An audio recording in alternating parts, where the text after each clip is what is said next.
Good afternoon students. ಇವತ್ತು ನಾನು ನಿಮಗೆ ಹೋದ ವಿಡಿಯೋನಲ್ಲಿ ಹೇಳಿರುವಂತಹ ಪದ್ಯದ ವಿವರಣೆಯನ್ನು ನಾನಿವತ್ತು ಭಾಗ 2ರಲ್ಲಿ ಸಂಬಂಧಪಟ್ಟಿರುವಂಥ ಪ್ರಶ್ನೆ ಉತ್ತರಗಳನ್ನು ನಾನು ನಿಮಗೆ ಇವತ್ತು ಬರೆಸ್ತಾ ಇದ್ದೀನಿ. ನಿಮ್ಮ ನೋಟ್ಬುಕ್ಕನ್ನು ತೆಗೀರಿ. ಪಾಠ 11 ಪ್ರೀತಿಯ ಗುಬ್ಬಿ ಎನ್ನುವಂಥ ಪಾಠದ ಹೆಸರು ಬರ್ಕೊಳ್ರಿ. ಆ ಪಾಠಕ್ಕೆ ಸಂಬಂಧಪಟ್ಟಿರುವಂಥ ಶಬ್ದಗಳ ಅರ್ಥವನ್ನು ಬರ್ಕೊಳ್ತಾ ಹೋಗ್ರಿ. ನೋಟ್ಬುಕ್ ತೆಗೆದು ಪೆನ್ಸಿಲ್ ಇರೇಜರ್ ನಿಮ್ಮ ಹತ್ರ ಇಟ್ಕೊಳ್ರಿ. ಅಕ್ಷರಗಳನ್ನು ದುಂಡಾಗಿ ಬರೀತಾ ಹೋಗ್ರಿ ಮಕ್ಕಳೇ.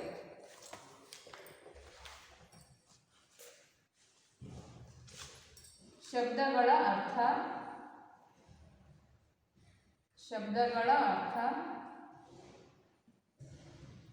ಓದ್ತಾ ಬರಬೇಕು. ಶೇಖರಿಸು, ಸಂಗ್ರಹಿಸು. ಶೇಖರಿಸು ಅಂದ್ರೆ ಏನು? ಸಂಗ್ರಹಿಸು, ಕಲೆಕ್ಟ್ ಮಾಡ್ಕೊಳ್ಳೋದು. ಇನ್ನೊಂದು ಖರ್ಚಿ ಅಂದ್ರೇನು?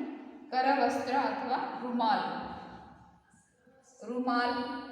ಅಥವಾ ಕರವಸ್ತ್ರ.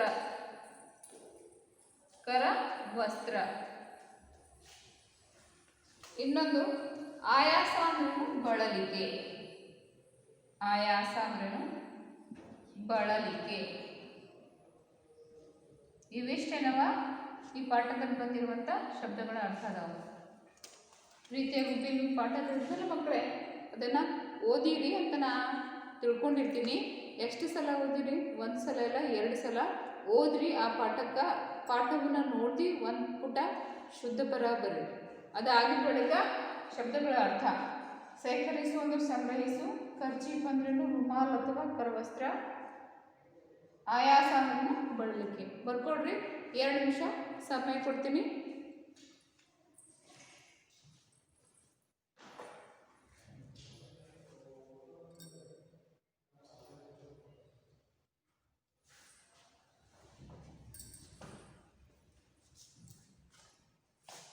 ಆಯಿತು? ಇದಾಗಿದ್ಮೇಲೆ ಕೆಳಗಿನ ಪ್ರಶ್ನೆಗಳಿಗೆ ಉತ್ತರ ಬರೆಯಿರಿ.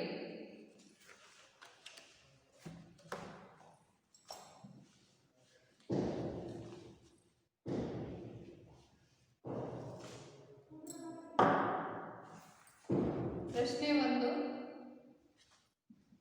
ಕೆಳಗಿನ ಪ್ರಶ್ನೆಗಳಿಗೆ ಉತ್ತರ ಬರೆಯಿರಿ.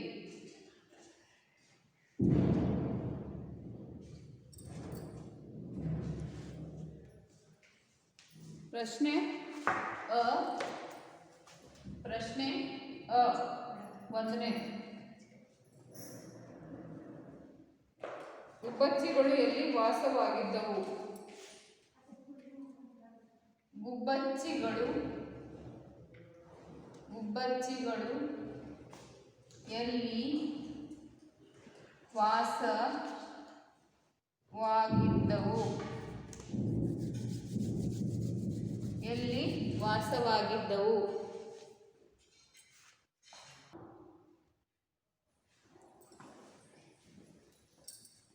ಗುಬ್ಬಚ್ಚಿಗಳು ಎಲ್ಲಿ ವಾಸವಾಗಿದ್ದವು? ಗುಬ್ಬಚ್ಚಿಗಳು ಶಾಲೆಯ ಎದುರಿನ ಮರದ ಮೇಲೆ ವಾಸವಾಗಿದ್ದವು. ಒತ್ತಕ್ಷರಗಳು ಸರಿಯಾಗಿ ಬರೀರಿ ಮಕ್ಕಳೇ. ಬ ತೆಳಗಡೆ ಬ ಒತ್ತಕ್ಷರ, ಚಿ ತೆಳಗಡೆ ಚ ಒತ್ತಕ್ಷರ. ಗುಬ್ಬಚ್ಚಿಗಳು ಶಾಲೆಯ ಎದುರಿನ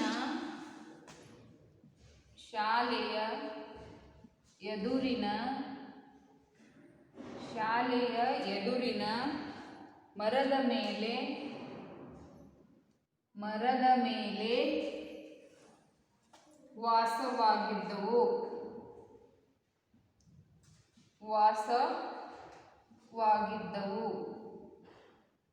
ಉಳಿದುಕೊಂಡಿದ್ದವು. ಪ್ರಶ್ನೆ ನೋಡ್ರಿ. 2ನೇದು, ಗುಬ್ಬಚ್ಚಿಯು ದೊಪ್ಪನೆ ಕೆಳಗೆ ಬೀಳಲು ಕಾರಣವೇನು? ಗುಬ್ಬಚ್ಚಿಯು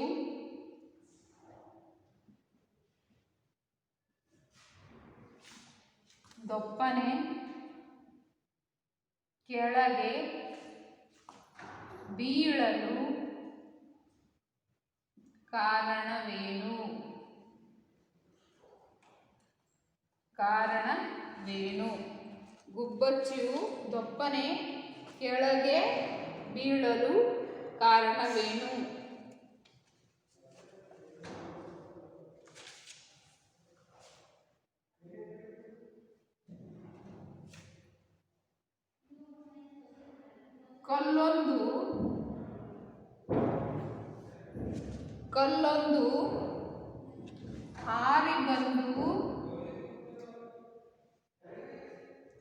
ಕಲ್ಲೊಂದು ಹಾರಿ ಬಂದು ಗುಬ್ಬಚ್ಚಿಗೆ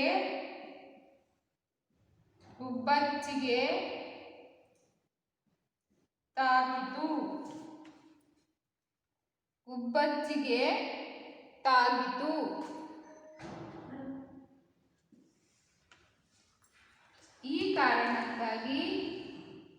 ಈ ಕಾರಣಕ್ಕೆ ಅಥವಾ ಇದರಿಂದಾಗಿ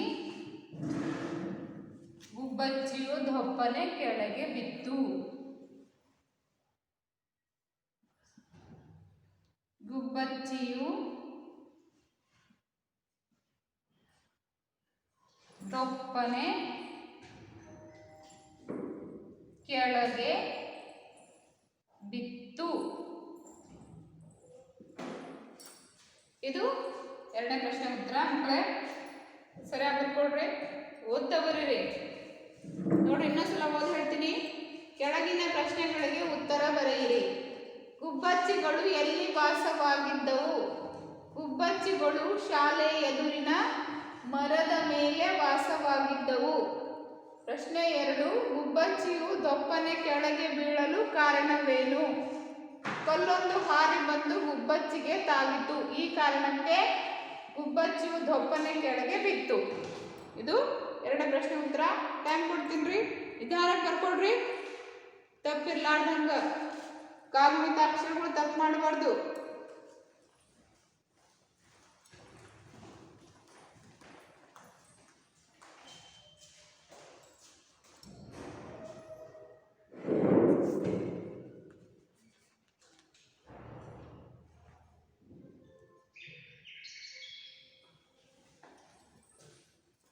ಆಯ್ತಾ?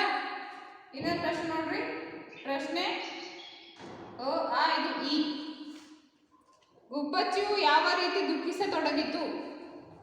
ಈ ಪ್ರಶ್ನೆ ಏನು ಸಾಲೋದಿಲ್ಲ. ಒಂದೇ ಎರಡದಾಯ್ತಾ?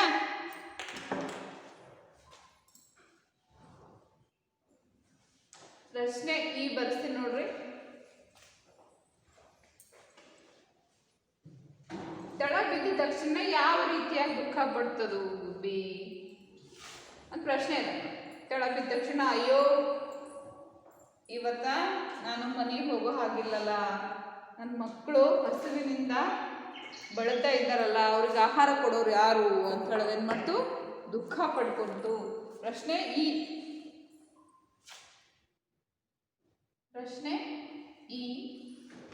ಗುಬ್ಬಚ್ಚಿಯು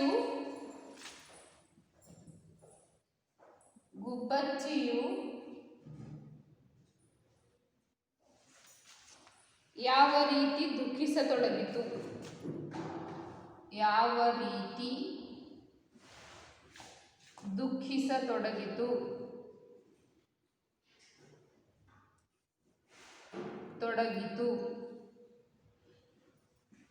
ಉತ್ತರ ನೋಡಿ ಮಕ್ಕಳೇ.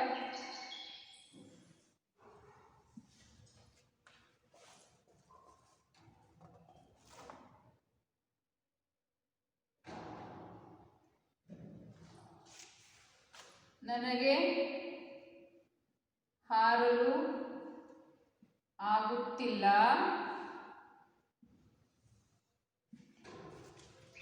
ಇನ್ನು ನನ್ನ ಮಕ್ಕಳಿಗೆ ಆಹಾರ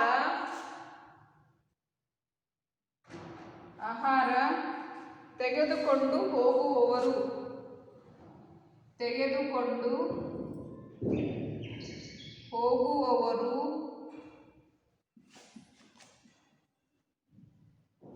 ಯಾರು ಯಾರು ತಗೊಂಡು ಹೋಗ್ತಾರ ಮಕ್ಕಳಿಗೆ ಆಹಾರ? ಮರಿಗಳು ನನಗಾಗಿ ಕಾಯುತ್ತಿರುತ್ತವೆ. ಮರಿಗಳು ನನಗಾಗಿ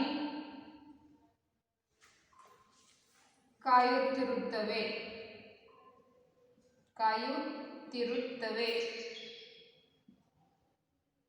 ಎಂದು ದುಃಖಿಸತೊಡಗಿತು.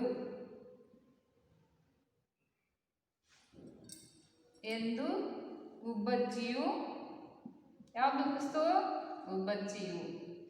ಎಂದು ಗುಬ್ಬಚ್ಚಿಯು ದುಃಖಿಸತೊಡಗಿತು.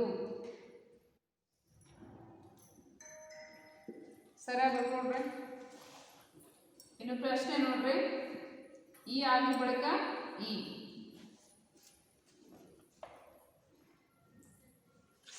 ಹುಡುಗನು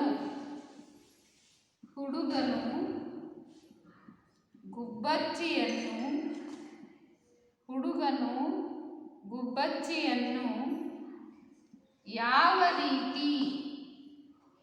ಯಾವ ರೀತಿ ಉಪಚರಿಸಿದನು?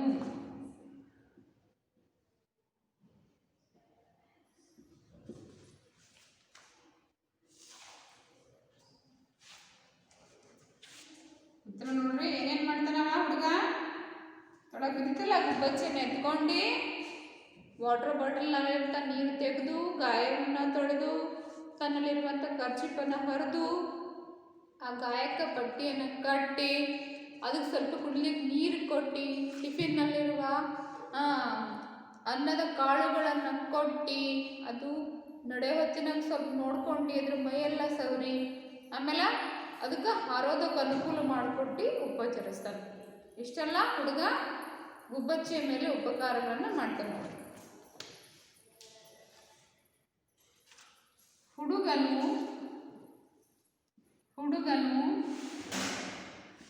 ಗುಬ್ಬಚ್ಚಿಯ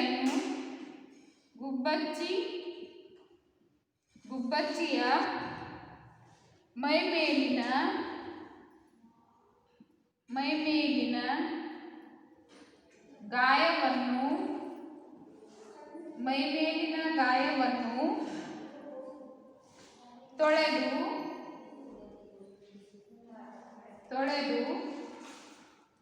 ತೊಳೆದು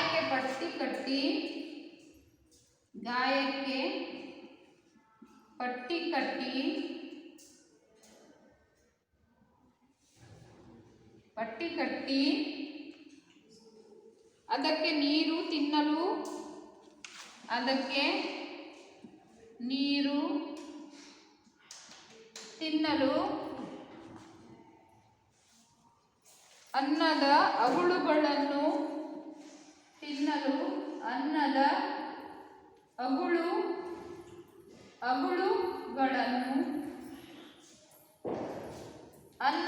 ಅಗುಳುಗಳನ್ನು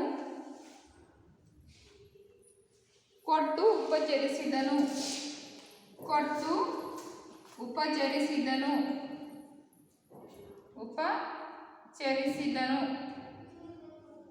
ಇದಿಷ್ಟ ಈ ಪ್ರಶ್ನೆಗೆ ಉತ್ತರ. ಹುಡುಗನು ಗುಬ್ಬಚ್ಚಿಯ ಮೈಮೇಲಿನ ಗಾಯವನ್ನು ತೊಳೆದು ಗಾಯಕ್ಕೆ ಪಟ್ಟಿ ಕಟ್ಟಿ ಅದಕ್ಕೆ ನೀರು ತಿನ್ನಲು ಅನ್ನದ ಅಗುಳುಗಳನ್ನು ಕೊಟ್ಟು ಉಪಚರಿಸಿದನು. ಓದ್ತಾ ಬರ್ರಿ, ದುಂಡಾಗಿರ್ಬೇಕು ಅಕ್ಷರಗಳು.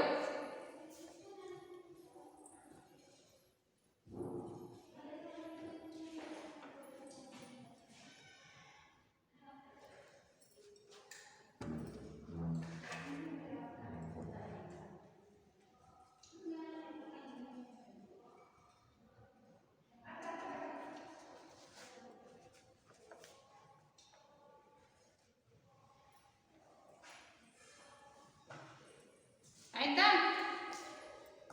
ಗುಬ್ಬಚ್ಚಿಯು ಯಾವ ರೀತಿ ದುಃಖಿಸತೊಡಗಿತು? ನನಗೆ ಆಹಾರವೂ ಆಗುತ್ತಿಲ್ಲ, ಇನ್ನು ನನ್ನ ಮಕ್ಕಳಿಗೆ ಆಹಾರ ತೆಗೆದುಕೊಂಡು ಹೋಗುವವರು ಯಾರು?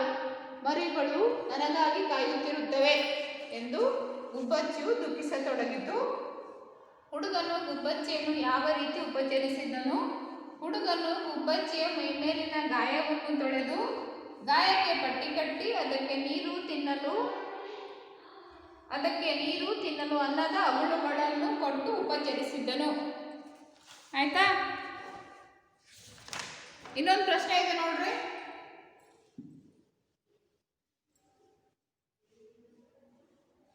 ಬರ್ಕೊಡ್ರಿ ಸರಿಯಾಗಿ.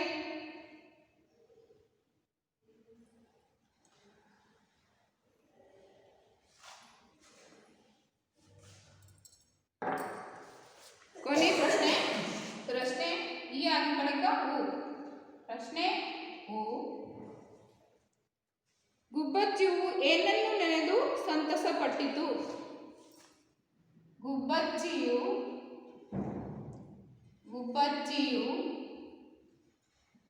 ಏನನ್ನು ನೆನೆದು ಸಂತಸ ಪಟ್ಟಿತು? ಏನೆಲ್ಲ ನೆನಪಿಸ್ಕೊಂಡು ಸಂತೋಷ ಪಡ್ತದು? ಉತ್ತರ ನೋಡ್ರಿ. ತನ್ನ ಮಕ್ಕಳನ್ನು ಮತ್ತೆ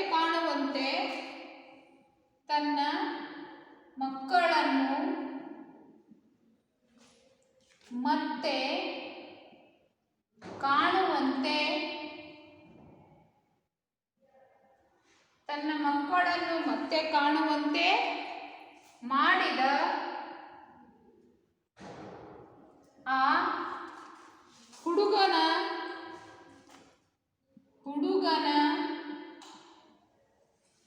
ಒಳ್ಳೆಯತನವನ್ನು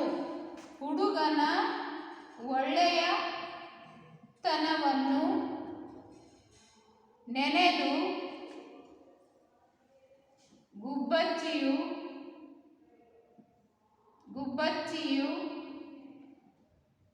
ಸಂತಸ ಪಟ್ಟಿತು.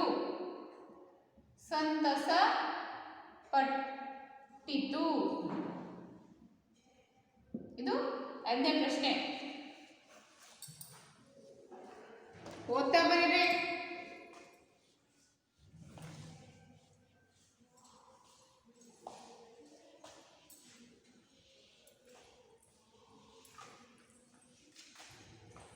ಪೂರ್ತಿಯಾಗಿ ವಿಡಿಯೋ ನೋಡಿದ್ರೆ ಪ್ರಶ್ನೆ ಉತ್ತರಗಳನ್ನು ಬರೆದು ಸರಿಯಾಗ ಓದ್ತೀರಿ ನೀವು.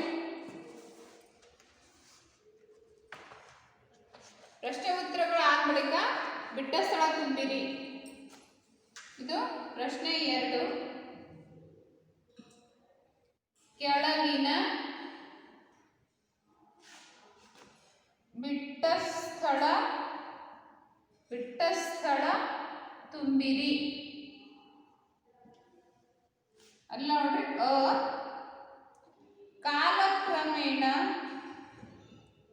ಕಾಲಕ್ರಮೇಣ ಆ ಗುಬ್ಬಿಗಳಿಗೆ ಡ್ಯಾಶ್ ಬಿಟ್ಟ ಸ್ಥಳ. ಇಲ್ಲೇನು ತುಂಬಬೇಕು? ಮರಿಗಳಾದವು.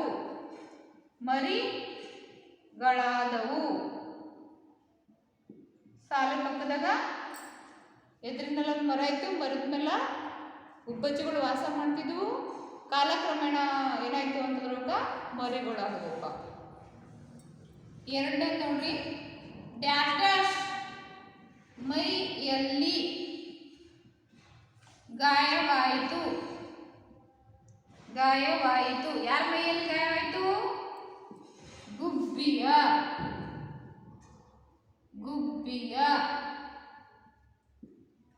ಮೈಯಲ್ಲಿ ಗಾಯವಾಯಿತು. ತನ್ನ ಜೇಬಿನಿಂದ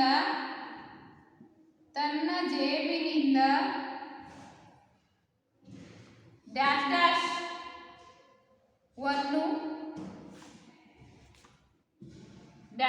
ವನ್ನು ಈಚೆಗೆ ತೆಗೆದನು.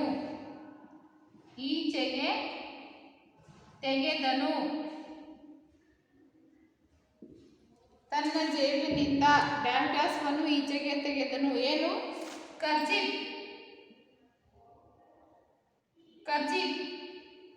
ಕರ್ಚೀಫನ್ನು ಈಚೆಗೆ ತೆಗೆದನು. ಬರಲ್ಲ ಇಲ್ಲಿ. ಕರ್ಚೀಫನ್ನು ಅಷ್ಟೇ ಬರ್ತದೆ. ಇನ್ನೊಂದು ನೋಡ್ರಿ. ಈ ಡ್ಯಾಶ್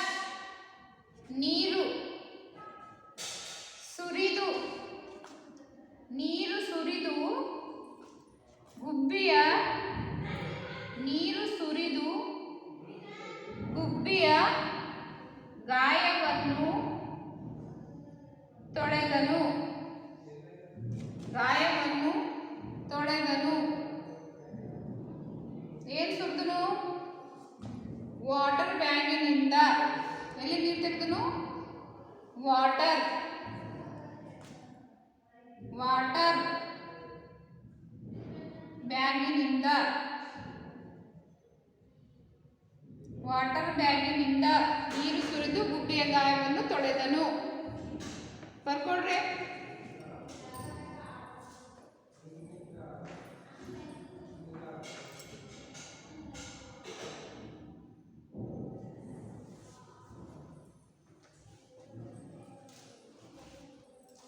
ಆಯ್ತಾ? ಕೆಳಗಿನ ಬಿಟ್ಟ ಸ್ಥಳ ತುಂಬಿರಿ. ಕಾಲಕ್ರಮೇಣ ಆ ಗುಬ್ಬಿಗಳಿಗೆ ಮರಿಗಳಾದವು. ಎರಡನೇದು, ಗುಬ್ಬಿಯ ಮೈಯಲ್ಲಿ ಗಾಯವಾಯಿತು.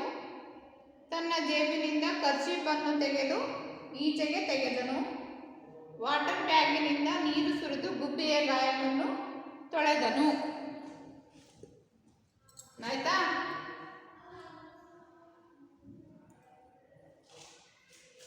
ಒಟ್ಟು 5 ಬಿಟ್ಟ ಸ್ಥಳಗಳದಾವ ಮಕ್ಕಳೇ. 5 ಬಿಟ್ಟ ಸ್ಥಳಗಳದಾವ, 5 ಪ್ರಶ್ನೆ ಉತ್ತರಗಳು. ಇನ್ನೊಂದು ನೋಡ್ರಿ, ಕೊನೆಯದಾಗಿ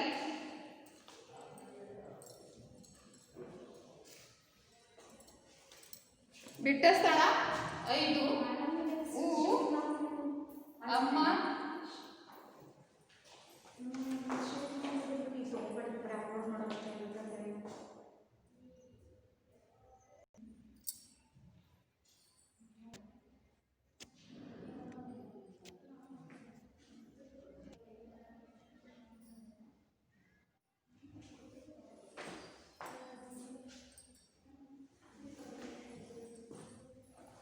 ಬಿಟ್ಟ ಸ್ಥಳ ಹೂ ನೋಡ್ರಿ.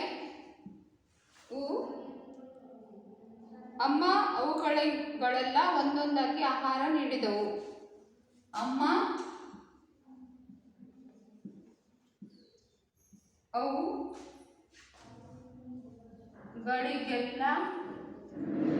ಅವುಗಳಿಗೆಲ್ಲ ಒಂದೊಂದಾಗಿ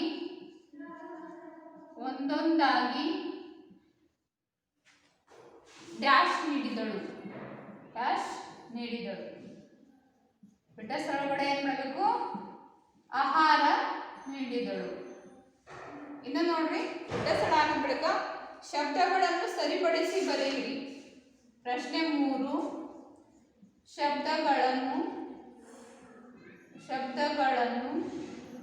ಸರಿಪಡಿಸಿ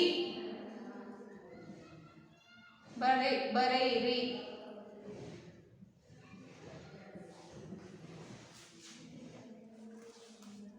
ಒಂದೇ ನೋಡ್ರಿ, ಅ, ಗು, ಚಿ, ಬ. ಸರಿಪಡಿಸ್ರಿ, ಬಹಳಷ್ಟು ಸರಳದ. ಗುಬ್ಬ ಚಿ, ಗುಬ್ಬ ಚಿ.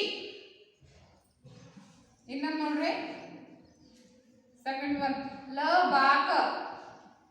ಸರಿಪಡಿಸ್ರಿ, ಬಾ, ಲ, ಕ, ಬಾಲಕ. ಇನ್ನೊಂದು ನೋಡ್ರಿ, ಈ, ಪರ್ಚಿ, ಪರ್ಚಿಕ, ಕ, ಕರ್, ಚಿ, ಪ. ನೆಕ್ಸ್ಟ್ ನೋಡ್ರಿ, ನೊಳ್ಳೆ, ಯ, ತ, ಯ, ಓ. ಒಳ್ಳೆ, ಯ, ತನ. ನೆಕ್ಸ್ಟ್ ಉ, ಗ, ಳು, ರಿ, ಮ. ಮರಿಗಳು.